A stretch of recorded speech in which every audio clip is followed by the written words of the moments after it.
continuing down the line towards the perfect contradiction. As an artist, I value the pursuit of the perfect contradiction. The space between the poles. It's an impossible dream, but people that can walk that line with finesse have my utmost respect. Straddling many fringes and still producing a successful outcome is quite a rare talent. And one interesting observation is that the closer one gets to that zone, one dimension up, the easier it is to describe their ability and or work as inhuman. We can't escape the trappings of our own mind and body to be truly neutral, but I do appreciate all of your attempts. So, of course, this is another tweet that is a little heady, I guess. As an artist, I value the pursuit of the perfect contradiction. So I do find that on that line, right between creation and destruction, is the zone for art. It is the place where, you're bringing new things into reality, a new vision, a new perspective.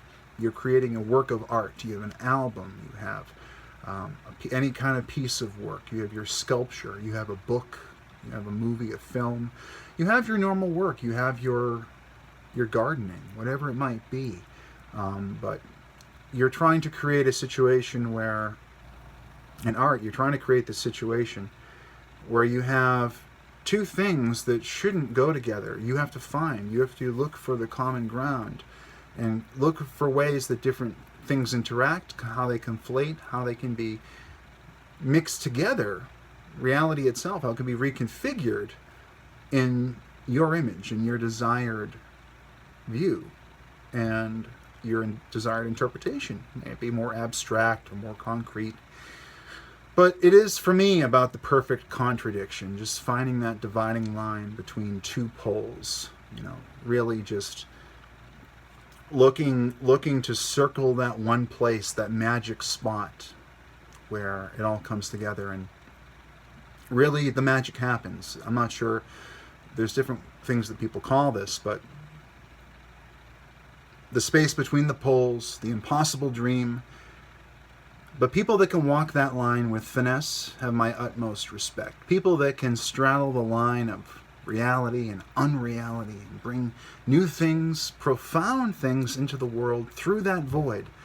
It is kind of a postmodern way to think. I do talk a little bit negatively about postmodernism, about how it's on the road to clown world. You have, postmodernism and absolutism create clown world. It's true that getting out of your head and getting out of the box can have some negative consequences if you go too far. Once again, I said, thinking in absolutes is a fool's errand.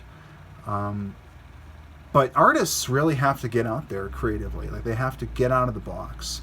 And then they have to find a way to bring out, in this chaos of beautiful, magnificent ideas, in this chaos, they have to bring order.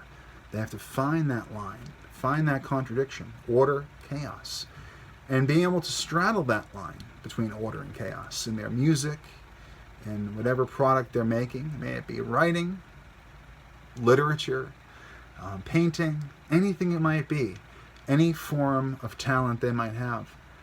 You have to walk that line. Otherwise, you're going, one direction or another. You're too crazy for most people, or too safe for other people. You're too boring, too mundane.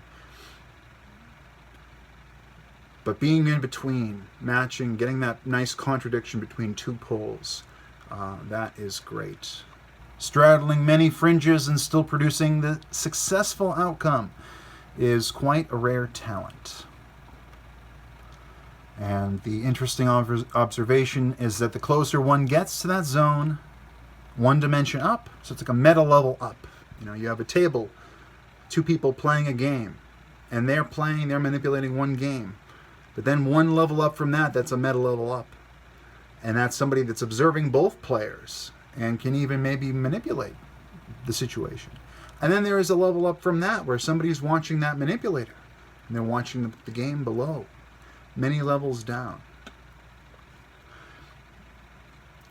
So that zone is almost inhuman.